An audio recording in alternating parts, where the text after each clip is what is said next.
Kyle? Test one. You slipped Did in you- like a can you ninja, hear? didn't even see you. Can you hear there? Okay. Welcome to the Dale City Board of Adjustment. The date is December 8, 2025 at 6 p.m. I have a roll call, please. Jason Coleman, Here. Christy Duane, Present. Joe Satterwhite, Here. Jim Studebaker, Here. Rex Warlick. Here. We do have a quorum. If you'll join me in the Pledge of Allegiance.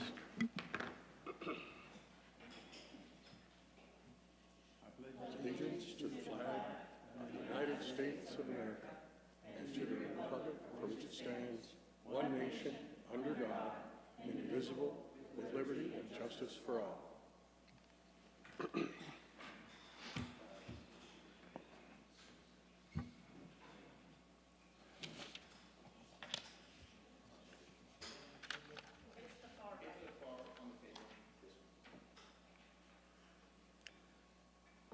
Okay, item 4 is public or board member input. Maximum 15 minutes has been set aside for those wishing to discuss non-agenda items. Citizens may speak for a maximum of 5 minutes during this time. Additional time can be granted at the chair's discretion. Anyone in the audience or the table have anything that you'd like to comment that's non-agenda? I would like to say, though, that the police department has been really nice to me today. I called them, and as you turn left going north, the left turn signal at 15th and Sunny Lane, the red light's out. And she was so kind whenever I called. It's almost like she was just laughing with me. So anyway, she said, yeah, the bulb's out, they're looking for it. But I thought it was really nice. It's not too often to me that you get right into the police department and get such a kind person talking to you. Anybody else have anything right now? No?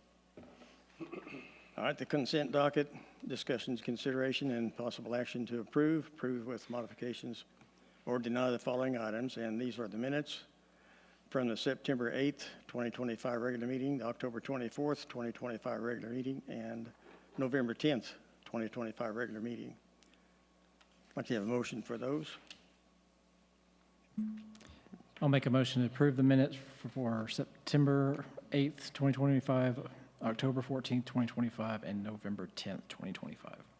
Second. We have a motion and a second. Is there any discussion? Seeing none, all in favor? Aye. All in opposition? I'll abstain.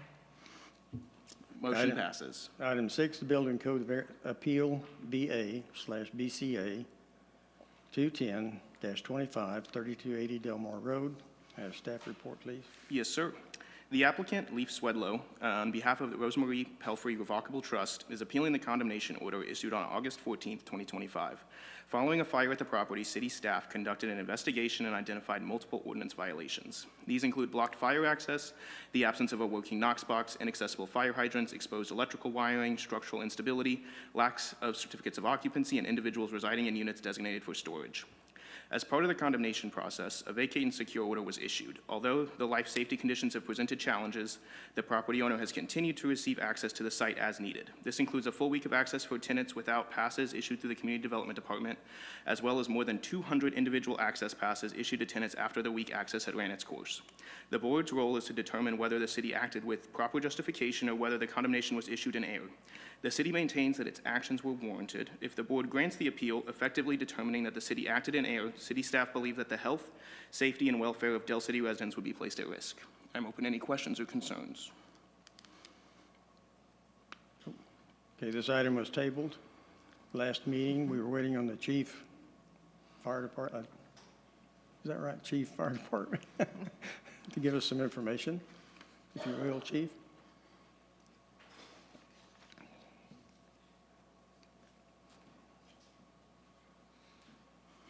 So I'm Chief Williams, of course, Dale City Fire Department. I'm not sure what all Is your y'all, microphone on? Yeah. It's my ears. maybe I need to talk a little louder. I'm not sure exactly what you wanted to hear about tonight or how depth you want me to go, but what brought us to this address or how we became involved is we had a fire there, actually arson fire there. where our guys responded to multiple cars on fire inside the middle of the complex. Actually, they called me that night, but the next day they also brought forth several concerns when we were conducting the investigation about access. Our guys showed up, were unable to access where the fire was at. The gate should have a Knox. Actually, let me back up. There's 2 gates to this area, our only access into the area. Both gates one gate was welded shut. We weren't aware of that, so that delayed our response. Our guys backed back out, went around to the other gate. There's supposed to be a Knox box on that gate. It was non-functioning, didn't work. It was actually chained shut. They had to actually breach to make access to that, which caused even further delay. Once they arrived inside, there were so many vehicles. There was no fire lanes. The fire was hard to access. We showed a hydrant in the area, probably like 40, 50 feet from where the fire occurred, and they couldn't find the hydrant. It was so much junk and stuff was all over the hydrant. So they caused an even further delay. They had to reverse out, which is, normally we'll catch a hydrant on the way in, or if we have one close, we'll just tie into it right there. That's what our plan was, looking at our maps. Since they couldn't locate that hydrant due to all the stuff, they had to physically take the hose back out and all the way down to Del Mar to actually catch a hydrant. During the fire, they noticed, and this was when they reported to me that night, this is what time did the fire occurred? It was late at night, like middle of the night, let's say, or early morning hours, and people just started appearing like this is a secured area, as if they were coming out of the storage units. So their thinking was people were staying there, living there. So when we were conducting our investigation and having that information, I did talk to some of the people there and find out there was family living inside, several families living inside the complex. They had converted it into a residential type living in a commercial, which is against code. And, a very big problem for us when we show up and we think we're fighting a storage fire, with just possessions, and we have families living inside. It's a whole different ballgame.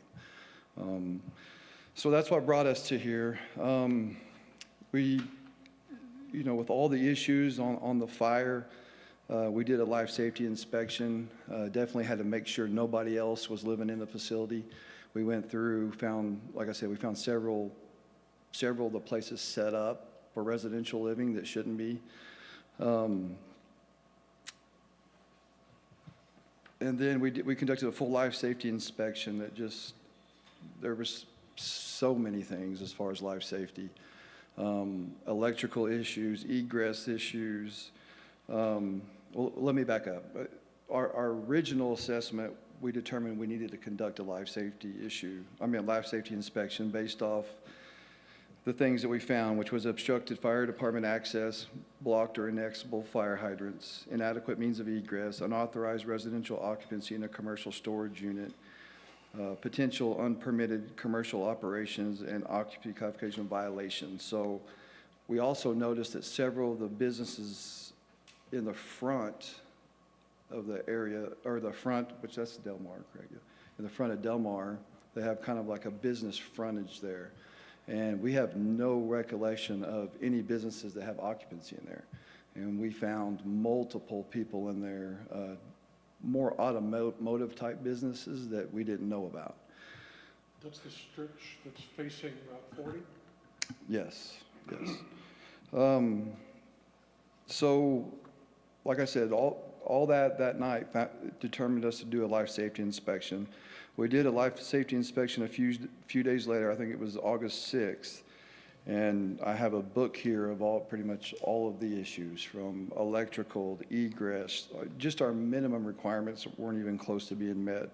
No exit lighting, hazardous chemicals being stored, flammable liquids, fire departments, or fire separations between businesses, no occupancy. I mean, the list went on and on and on. I have a copy of that report if anybody would like to see that. And we did confirm all the residential living units set up where people were staying there, children at one point. And that's a big, big problem for us. Like I said, you know, when we show up to a storage facility, and we think we're just protecting people's property that they're storing in a storage area, sometimes if the fire is way out of control, we'll take more of a defensive attack. Knowing that people are actually living there would be more on the offense and need to be going in trying to make sure we can get people out.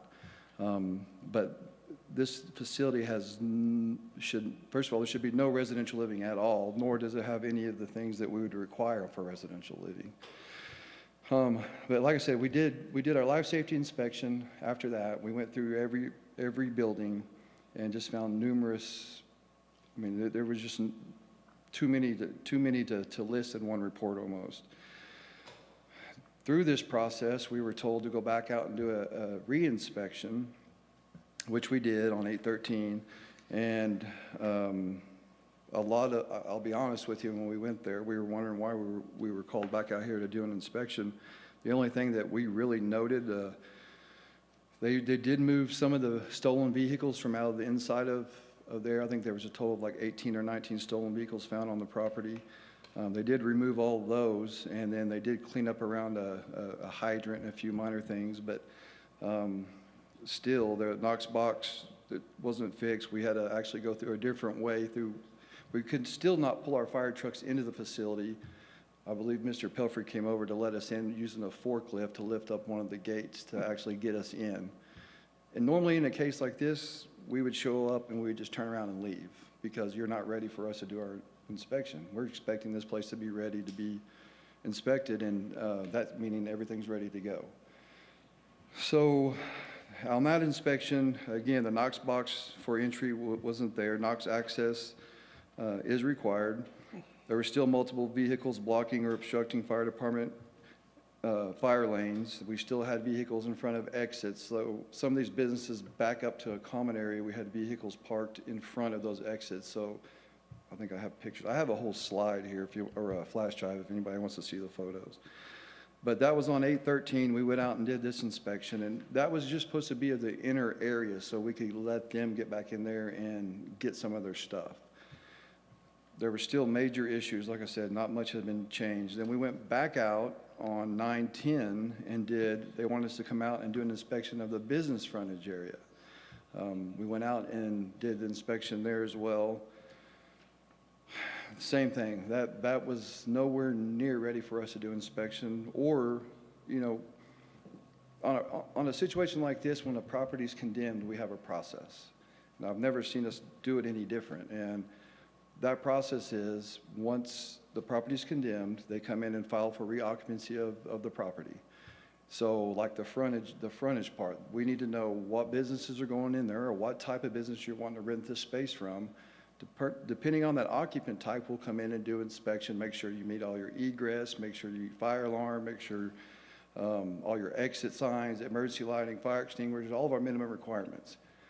We went in and I don't know how to explain it. It was nowhere near ready for that. There's exposed wiring, there's blocked exits, there's flammable liquids being stored, there's vehicles parked in, and the list goes on and on and on. That was the last time that we were there. And I concluded that inspection pretty much violations were absence of required exit signage, emergency lighting, multiple blocks, inadequate or non-compliant means of egress, no mounted fire extinguishers, lack of required fire-rated separations between tenant spaces, presence of unapproved locking devices, including bar locks on exits, blocked electrical panels and open electrical junction boxes, multiple unsafe electrical conditions, including use of extension cords as permanent wiring, missing ceiling tiles resulting in open access to common ag space, improper storage of flammable and combustible liquids. And it goes, I mean, the list goes on and on. And my conclusion was the fire marshal's office considers the safety of the public and emergency responders to be of a paramount importance. Immediate corrective actions are required to address these deficiencies. And that was where we left it. So we've been out now 3 times. We still think there's serious life safety issues. I'll be honest with you, from the first time we were there on the fire, There has been some cleanup. Most of those were hauled off because the vehicles were stolen, and that's where we're at. Anybody got any questions? Anybody have any questions? Yes. Thanks for coming out tonight, Chief. Yes, sir. Appreciate you being here in the midst of all your other duties. The first thing that strikes me is about how many work hours on the part of the fire department have been devoted to this? Honestly, I don't know that question a lot. Just the reporting and documentation and making sure every inspection report and every violation, including with courts we've been to, a lot. Hours-wise, I couldn't even estimate. So what was actually on fire that brought you out the first time? It was a boat, dump truck, and another truck that's kind of stored in the middle of the complex amongst a bunch of other vehicles. So why were you unable to get access? It was cars parked or debris or what? Just making access into the common area was the gate was locked. This gate was locked, and the other gate was welded shut. So that's how we get a fire truck in there. Once we made access there, just getting around all the vehicles to access the area was difficult. That was another challenge. Now, we haven't seen your pictures, but how exactly were these storage units or other businesses set up for occupancy? Are you talking about plumbing and electric, or are you talking somebody just throwing a mattress on the floor? Kind of both. The one that we found the family living inside, it's set up more like a garage mechanic shop where they store anything from oils to flammable liquids, gasoline, car parts, and then you have a door that goes into, imagine a big garage, and then you have a door that goes into like an office area. Well, that office area has been turned into like a bedroom.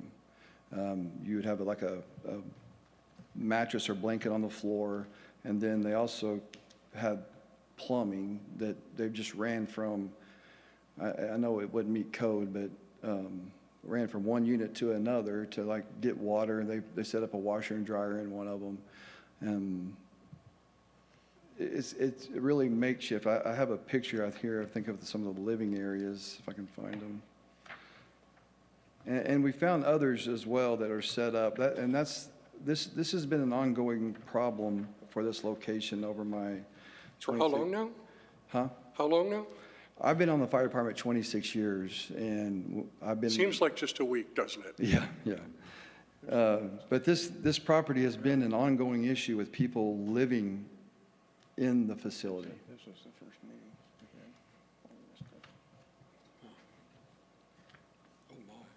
Oh, my. Well, so it's not like this construction or renovation interior was it all new? It's been there for a while. Yes, and some new because they've added on or converted a new space. You know, like I said, over the years, we've been over here multiple times, and we've kicked someone out from living there. And then they'll go to another one and make that a living type unit. And we don't know that until we're called there. I mean, we don't, some of those places are private because they're just supposed to be storage, but that's not what's really happening. It's usually. Well, that's one of the things we've, on this board, gone to great pains once we realized it was an issue with the garage conversions, was if they're not permitted, then the police don't have a good layout for them for tactical issues, and then you don't have an issue, or you don't have awareness of whether or not there's good, fire safety and other safety issues addressed. Correct. That's why permitting is important. Correct. So did you see any, was there any sign of any fire suppression systems or none? No, there's not. On the frontage business side too, a good something to note is, some of those units look like one unit, but they've taken out the interior wall, so you have double spaces. On top of that, there's no fire separations between each business, so it can go up to like a common attic area. So if you have a fire in one unit, you know, usually we'll have a wall from floor to deck. Oh, yeah. Roof deck, and that'll keep at least at bay until we get there. There's some of them, there is a wall, some of them, the ceiling's gone, some of them they converted into two. There's some that have a total common attic space. And that's why when someone comes into Del City and applies, you know, for occupancy, which what should be happening here, we go out and we'll take a look at that space and look at what they've applied for occupancy for, because that's what tells us what our requirements need to be. In this case, you know, the last time we were out, we were told to do an occupancy inspection on the frontage area as a storage unit. Like, we want these to be storage. That's what we came out, that's what we're told, that's what Mr. Pelfrey told us, these are going to be storage units. But in the same hand, we have a mechanic shop, or a guy wanting to stay there and he's wanting to do a mechanic shop out of this space, or, but none of them were nowhere near ready for being open to any public, much less, I wouldn't send, you know, our guys, we don't know how this place is set up and all the stuff in it. It's a hazard for us to even fight it. I don't want to send my guys in Weren't there. you saying that there was like oil There was, and other hazardous chemicals? yes, there was oil, there's 50-gallon drums of substances. If we could get back onto the condemnation itself and not what we found as Oh, flammable sorry, liquids. Okay. Thank you. No further questions from me. My question is on the life safety issues that you did discover. Is any of it structural, or is it just electrical, or can you elaborate more on what the life safety issues were? So the life safety on the fire side, there were structural issues, but I don't really deal with structure. Marcus could tell you more about that. But on the fire side, we're just every minimum requirement, from electrical open junction boxes to egress, exits being locked or chained shut, bolted shut in some cases, no exit lights, emergency lighting, no fire extinguishers, no fire suppression, no smoke detection, no properly marked fire lanes. I'm not sure that any of them were met. Anything else? Chief, thank you, we appreciate it. Appreciate it. Thank you. Chief's the only one that's going to speak tonight, sir. Chief is the only one that's going to speak tonight. As a matter of due process, the applicant is entitled to respond and rebut to the matters raised. Less than 5 minutes, please. I can do that. Give me 1 second.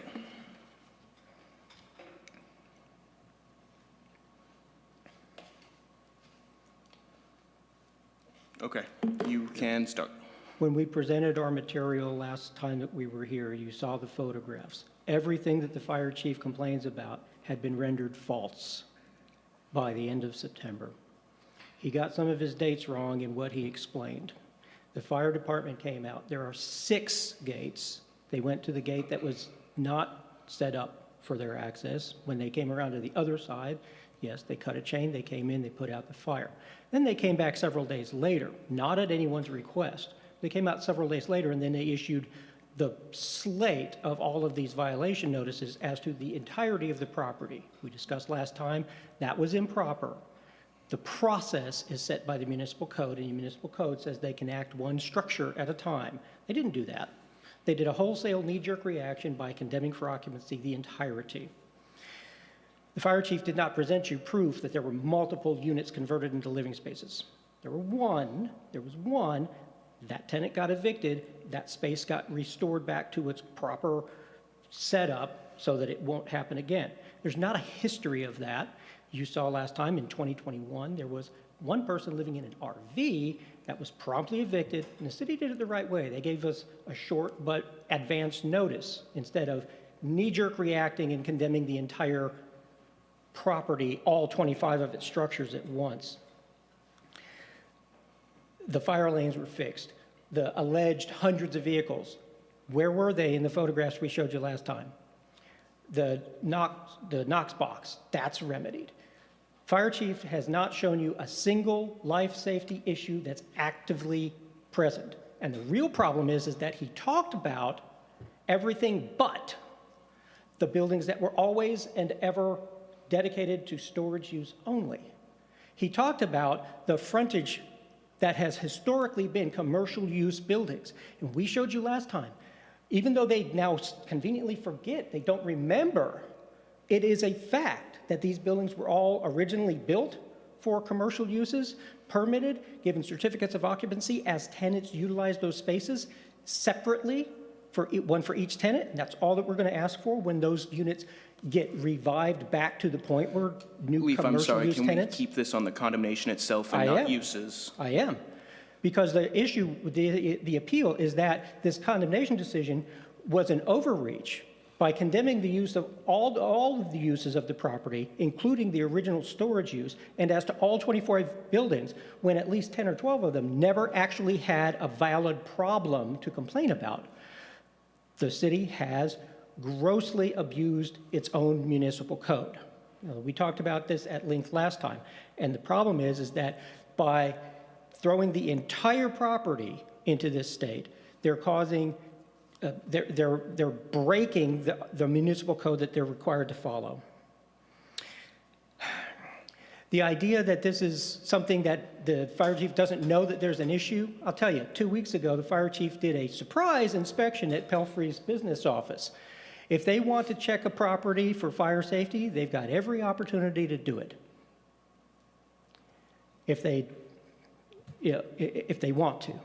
Now, when they come out and single someone out and aggressively prosecute someone with an improper agenda, like we saw the city admitted back in 2014 that some city officials actually were trying to put Pelfrey out of business. Leif, Now, I'm that's sorry, improper. 2014 is not in reference to this condemnation. That's exactly right. But the problem is that the city's behavior in this instance is an abuse of its discretion. A city cannot act in an arbitrary and capricious manner. The list from the fire chief originally had 26 different bullet points on it. One of those was, oh, every unit has to be secured. Now the fire chief is saying that, well, some of the units were locked. Well, of course they were. That's what they're supposed to be. We appeal to this board to return the property to a sense of rationality.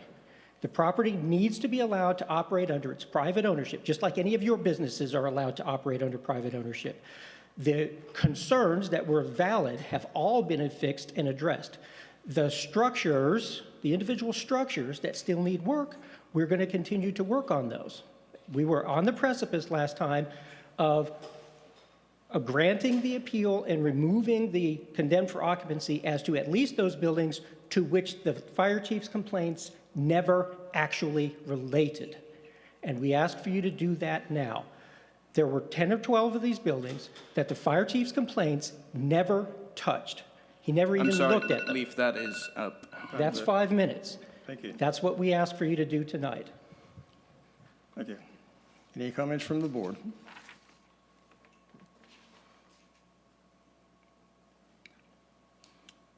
Okay, ruling on the application.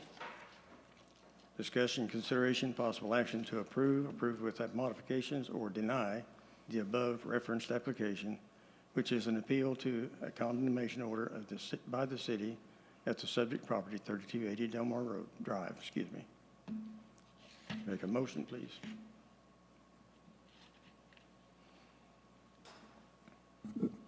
We're going to hear from Marcus, or can we hear from Marcus too? If you'd like to call Marcus up, I guess we can. Sorry, Marcus. Inspector, city inspector. Good evening, gentlemen, ma'am. Marcus Vasquez, building inspector. As far as the foundation, this building is basically a red iron steel type of building. A lot of these piers or beams were damaged. For me, there was no really clear indication of what the building was entitled to be. For example, some of them did have, car, automobile style type of businesses in there. With that being said, all the electrical panels were completely fully open. Those are 125 amps. That will definitely have somebody potentially die if they happen to touch the wrong wiring. But for the most part, foundation-wise, there was some issues. Not particularly every single building, but there was issues that need to be resolved in this whole structure. At the same time, when it comes to the permitting process, there's really no way to distinguish whether or not one particular building is safe or not. This whole complex is just one address. There is no way for me to distinguish whether or not one particular building is good, the other one's bad, the other one's good, the other one's bad. That was my main concern on this, this building, is that the floor plan was non-existent. With that being said, on a professional floor plan, everything is completely labeled as to what particularly that room is. Our situation did not have that. So if we're talking about storage, if we went to 90% of storages around the area, none of them have bathrooms. They have an area to actually store something with a light switch for you to be able to see inside that storage. So, Any further questions? Thank you, Marcus. Appreciate it. no problem. I only need 2 minutes to rebut that. I'm going to give you one. Give me All right. 1 And I'm second. serious, just one. All right. You can start, Leaf. The city inspector has not actually provided any evidence my client is innocent until proven guilty. Most of what he said is actually bunk. There's a stronger word I would use, but we're in a public setting. 0 of the storage buildings have any damage to their structural components. 0 of the storage-only buildings have ever had electric wiring. All of the buildings that do have been rendered fully safe. They're either fully disconnected, so you can't electrocute yourself, or all the panels have been covered. The city has not shown you any evidence of what they're claiming. My client is entitled to have this appeal granted, at least with regard to the storage-only buildings. Where are the floor plans from when the buildings were first built back in the 90s? The city threw them away. That's not my client's fault. My client has done more than enough to be restored to his right to use the property, and it will be used safely. Thank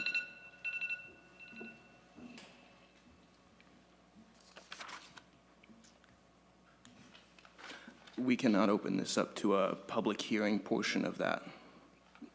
No, we've already done that. My only question is just for the city. Since in the last month or so, has any new permit requests been submitted? Yes, we do have a commercial building permit.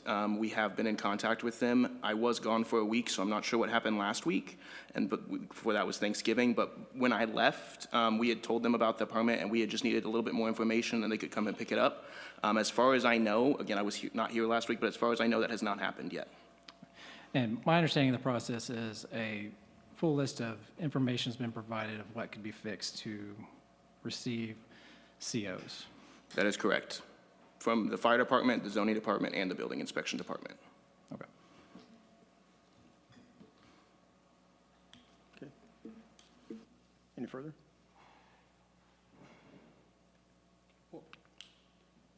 I was going to ask Councilman Tatum, is this within your ward? Doesn't it make any difference Okay. to me?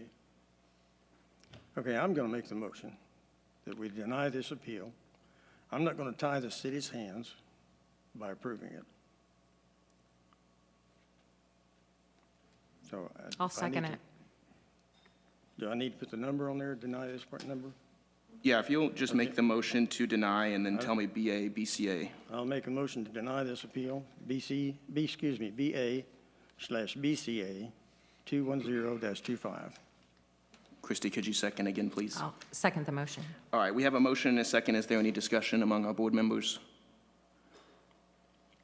Seeing none, all in favor? Aye. Aye. All in opposition? The appeal is denied. Okay. Item number 7 is board input. Does any of the members have anything further to say than what I said earlier? Any comments? I'll entertain one more motion. I'll make a motion to adjourn. I'll second. Second. My favorite. All right, we have a motion and a second. Is there any discussion? Seeing none, all in favor? Aye. All in opposition? The motion passes. The Board of Adjustment meeting is adjourned at 6:36 PM.